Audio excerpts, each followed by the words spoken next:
देश में आ गया है एक और बहुत बड़े स्कैम का खुलासा।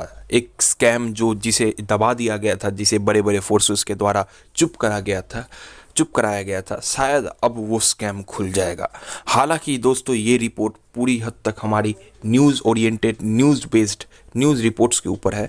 10 अगस्त की रात हिंडनबर्ग जो एक अमेरिकन शॉर्ट सेलर है, उन्होंने एक अपना रिपोर्ट पेश किया, जिस रिपोर्ट के अंदर उन्होंने एक बहुत बड़ा एलिगेशन लगाया है। और ये एलिगेशन सिर्फ किसी बिजनेसमैन के ऊपर ही नहीं, हमारे देश की एक बहुत बड़े संस्था के चेयरमैन के ऊपर है। जी दोस्तों, माधवी बूच जो हमारे सेबी जो स्टॉक एक्सचेंज बोर्ड है उसकी चेयरपर्सन है, उनके ऊपर भी अब एक बहुत बड़ा एलिगेशन आ चुका है। हिंडनबर्ग रिपोर्ट के अनुसार हिंदुस्तान टाइम्स में जिस तरीके से पब्लिश किया गया है, आप सुनिए। इसमें कहा गया है कि माधवी बूच और उनके हस्बैंड धवल, इन दोनों ने अमेरिका में माफ़ करिएगा बरमूडा में और मॉरिशस में बेस्ड अडानीज के गौतम अडानी के भाई विनोद अंबानी के सेल कंपनीज में शेयर खरीदा है इस कपल ने।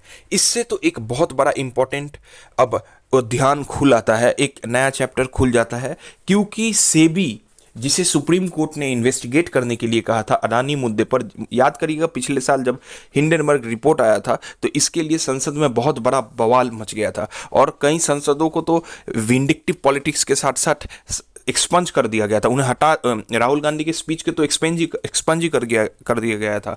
महुआ मोइत्रा को तो हटा ही दिया गया था, अनेक ऐसे बड़े बड़े पॉलिटिशियंस को, क्योंकि अडानी का मुद्दा बार बार संसद में उठ रहा था। लेकिन आज सुप्रीम कोर्ट के जो वर्डिक आने के बाद, जिसमें अडानी को क्लीन चिट मिल चुकी थी सेबी के द्वारा दिए गए रिपोर्ट्स के अनुसार, लेकिन अब तो सेबी के ट्रांसपेरेंसी पर, पारदर्शिता पर ही सवाल प्रश्न चिन्ह उठने वाले हैं।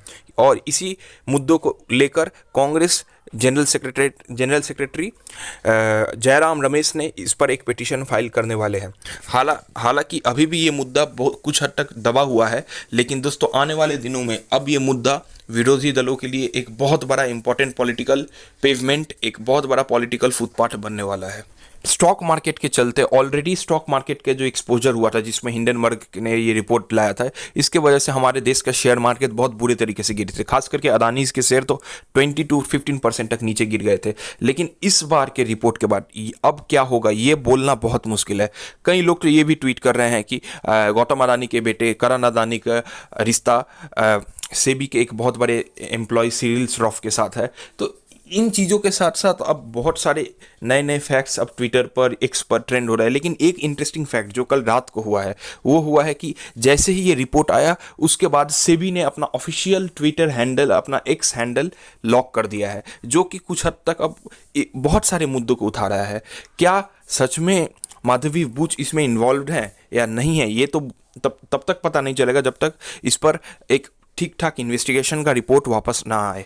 लेकिन दोस्तों जो भी हो, अब कुछ ना कुछ इंटरेस्टिंग होने वाला है, क्योंकि सुप्रीम कोर्ट ने जो भी वर्डिक्ट दिया था गौतम अडानी के ऊपर, वो सेबी के बेस्ड था। और यहाँ पर सेबी पर प्रश्न चिन्ह उठ रहे हैं, सेबी पर ही नहीं, सेबी के चेयरपर्सन पर प्रश्न चिन्ह उठ रहे हैं। तो क्या ये क्रोनिक कैपिटलिज्म का एक बहुत बड़ा मुद्दा है, या फिर एक नॉर्मल इकोसिस्टम है जिसे विरोधी या फिर बाहरी शक्ति प्रमोट कर रहे हैं? ये जानने के लिए हमें आने वाले दिनों के जो प्रतिक्रियाएं हैं उसको अच्छे तरीके से फॉलो करना पड़ेगा। लेकिन जो भी हो दोस्तों, इसका रिपोर्ट बहुत हद तक अब इंटरेस्टिंग, एक बहुत ही इंपॉर्टेंट रोल में जा रहा है, एक अलग मुद्दा होने वाला है, क्योंकि ऑपोजिशन बहुत सक्रिय है पिछले बार के अनुसार, और इस बार एमपीज को सस्पेंड करना गवर्नमेंट के लिए तो आसान होने वाला नहीं है। आशा करता हूं मेरा ये रिपोर्ट आपके लिए अच्छा था। जय हिंद, जय भारत। कृपया आप मेरे चैनल को सब्सक्राइब करें।